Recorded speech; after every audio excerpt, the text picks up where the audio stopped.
សូមជម្រាបសួរបងប្អូនតាម Facebook ទាំងអស់គ្នាថ្ងៃនេះដែរមានវីដេអូឃ្លីបមួយផ្ញើទៅអ្នកដែលជេរអ្នកដែលខមមិនជេរអ្នកដែលឆាតជេរអ្នកដែលឆាតគម្រាមខ្ញុំបាទគម្រាមខ្ញុំបាទប្រហែលជា 2-3 នាក់ដែលតែមិនទាន់បញ្ចេញឈ្មោះទេណាព្រោះអត់មានពេលដើរបញ្ចេញឈ្មោះអញ្ចឹងសូមឆ្លើយតបទៅបងប្អូនដែលសៀហើយគាត់បែរសេចំណងជើងជេរថាខ្ញុំនឹងក្មេងពេលអញ្ចេះអញ្ចោះឥឡូវបងប្អូនប្រៀបធៀបពាក្យសម្ដីខ្ញុំនិងពាក្យសម្ដីរបស់លោកហ៊ុនសែនតើអ្នកណាពេលជាងអ្នកណាបើសម្ដីខ្ញុំប៉ុណ្ណឹងពេលអញ្ចឹងមានន័យថាលោកហ៊ុនសែននឹងពេលជាងខ្ញុំទៀតខ្ញុំជាក្មេងវិចេះគេនៅថៃមែនប៉ុន្តែយ៉ាងហោចក៏មានតម្លៃជាងពពួកអាឈាមឆ្កែនៅស្រុកខ្មែរមួយចំនួនដែលកាប់មុខព្រមទាំងលោកហ៊ុនសែននឹងដែរលោកឯងមើលលោកហ៊ុនសែនមើលទាំងលក់ជាតិទាំងក្បត់ជាតិកាប់ព្រៃឈើបំផ្លាញប្រជាពលរដ្ឋប្លន់ដីប្រជាពលរដ្ឋលោកឯងគិតមើលខ្ញុំគិតថាបើសម្ដីខ្ញុំប៉ុណ្ណឹងពេលបើសិនជាលោកឯងបើកខួរក្បាលបែបខួរក្បាលបកងលោកឯងនឹងដឹងព្រោះខ្ញុំមិនប្រៀបធៀបលោកឯងនឹងខួរក្បាលឆ្កែទេព្រោះពួកលោកឯងនេះខួរក្បាលឆ្កែវាមានប្រយោជន៍ជាងខួរក្បាលលោកឯងព្រោះខួរក្បាលឆ្កែណាវាការពារមនុស្សគេការពារម្ចាស់ណាដែលដាក់បាយវាស៊ីប៉ុន្តែសម្រាប់ពួកលោកឯងគឺគេខួរក្បាលកង្កែបដែលប្រៀបធៀបមើលក្នុងន័យតែរង្វង់ផ្លូវដ៏តូចមួយ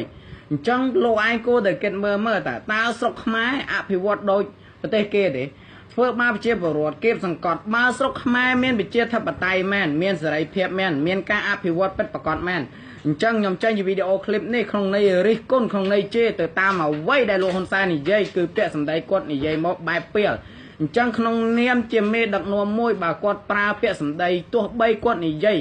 ទៅកាន់បុគ្គលណាមួយក៏ដោយបើគាត់ប្រើពាក្យសម្ដីពេលហើយអញ្ចឹងក្នុងនាមជាប្រជាពលរដ្ឋអញ្ចឹងប្រើពាក្យសម្ដីពេលទៅឲ្យគាត់វិញទៅមិនមែនឃើញគំរូអាក្រក់ហើយយកគំរូអាក្រក់តាមគាត់ទេប៉ុន្តែចង់ឲ្យគាត់យល់នៅអ្វីដែលទង្វើរបស់ខ្លួនឯងនិយាយជាមេដឹកនាំដែលជាសម្ដីពេលអញ្ចឹងវីដេអូខ្ញុំចេញរិះគន់គាត់ជេរគាត់ប៉ុណ្ណឹងបើប្រទេសយើងមានការអភិវឌ្ឍមានការសេរីភាពនៅក្នុងការនិយាយពិតប្រាកដនោះខ្ញុំបាទ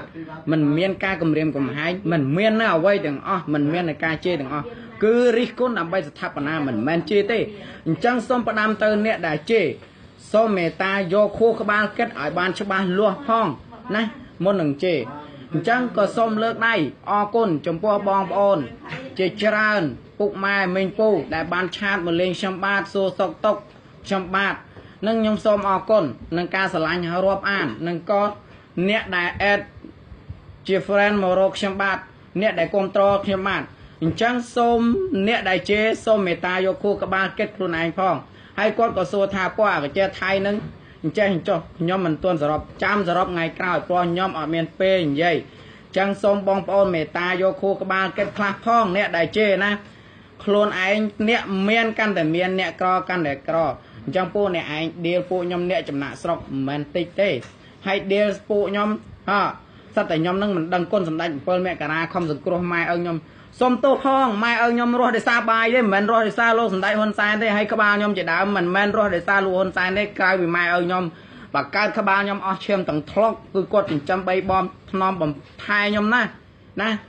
គឺខ្ញុំរស់ដោយសារគាត់មិនមែនរស់ដោយសារលោកហ៊ុនសែនទេព្រោះតែលោកហ៊ុនសែនឯងធ្វើឲ្យខ្ញុំបែកពីម៉ែឪខ្ញុំមិនមែនលោកហ៊ុនសែនជាអ្នកមានគុណខ្ញុំទេអ្នកដែលដឹងគុណលោកហ៊ុនសែននិងបពពួករបស់លោកហ៊ុនសែនគឺពពួកអាកពើមិនខ្ញុំថាកពើម៉ែឪបកើតក្បាលមកអស់ឈាមទាំងថ្លុកតែអរគុណសម្ដេចហ៊ុនសែនណាខ្ញុំនិយាយប៉ុណ្ណឹងអញ្ចឹងសូមអរគុណសូមជម្រាបលាអ្នកដែលអេតជា friend មករកខ្ញុំបាទអ្នកដែលគ្រប់គ្រងខ្ញុំបាទអញ្ចឹងសូមអ្នកដែលជេរសូមមេត្តាយកខួរក្បាលគិតខ្លួនឯងផងហើយគាត់ក៏សួរថាពួកអកចេះថៃនឹងអញ្ចឹងចុះខ្ញុំមិនទាន់សរុបចាំសរុបថ្ងៃក្រោយព្រោះខ្ញុំអត់មានពេលនិយាយអញ្ចឹងសូមបងប្អូនមេត្តាយកខួរក្បាលគិតខ្លះផងអ្នកដែលជេរណាខ្លួនឯងអ្នកមានកាន់តែមានអ្នកក្រកាន់តែក្រអញ្ចឹងពួកអ្នកឯងដៀលពួកខ្ញុំអ្នកចំណាក់ស្រុកមិនមែនតិចទេហើយដៀលពួកខ្ញុំសិតតែខ្ញុំនឹងមិនដឹងគុណសម្ដេច7មករាខំសង្គ្រោះម៉ែឪខ្ញុំសុំទោសផងម៉ែឪខ្ញុំរស់ដោយសារបាយទេមិនមែនរស់ដោយសារលោកសម្ដេចហ៊ុនសែនទេហើយក្បាលខ្ញុំជាដើមមិនមែនរស់ដោយសារលោកជាមេដឹកនាំដែលជាសម្ដីពេលចឹងវីដេអូខ្ញុំចេញរិះគន់គាត់ជេរគាត់ប៉ុណ្ណឹងបើប្រទេសយើងមានការអភិវឌ្ឍមានការ សេរីភាពនៅក្នុងការនិយាយពិតប្រាកដនោះខ្ញុំបាទមិនមានការគម្រាមកំហែងមិនមាននៅអ្វីទាំងអស់មិនមាននៅការជេរទាំងអស់គឺរិះគន់ដើម្បីស្ថាបនាមិនមែនជេរទេអញ្ចឹងសូមផ្ដាំទៅអ្នកដែលជេរសូមមេត្តាយកខួរក្បាលគិតឲ្យបានច្បាស់លាស់ផងណាមុននឹងជេរអញ្ចឹងក៏សូមលើកដៃអរគុណចំពោះបងប្អូនជាច្រើនពុកម៉ែមេងពូដែលបានឆាតមកលេងខ្ញុំបាទសួរសុខទុក្ខខ្ញុំបាទនឹងខ្ញុំសូមអរគុណនឹងការស្រឡាញ់រាប់អាននឹងក៏ពពុះអាឈាមឆ្កែនៅស្រុកខ្មែរមួយចំនួនដែលកាប់មុខព្រមទាំងលោកហ៊ុនសែននឹងដែរលោកឯងមើលលោកហ៊ុនសែនមើលទាំងលក់ជាតិទាំងក្បត់ជាតិកាប់ព្រៃឈើបំផ្លាញប្រជាពលរដ្ឋប្លន់ដីប្រជាពលរដ្ឋលោកឯងគិតមើលខ្ញុំគិតថាបើសម្ដីខ្ញុំប៉ុណ្ណឹងពេលបើសិនជាលោកឯងបើកខួរក្បាលបែបខួរក្បាលបកងលោកឯងនឹងដឹងព្រោះខ្ញុំមិនប្រៀបធៀបលោកឯងនឹងខួរក្បាលឆ្កែទេព្រោះពួកលោកឯងនេះខួរក្បាលឆ្កែវាមានប្រយោជន៍ជាងខួរក្បាលលោកឯងព្រោះខួរក្បាលឆ្កែណាវាការពារមនុស្សគេការពារម្ចាស់ណាដែលដាក់បាយវាស៊ីប៉ុន្តែសម្រាប់ពួកលោកឯងគឺគេខួរក្បាលកង្កែបដែលប្រៀបធៀបមើលក្នុងន័យតែ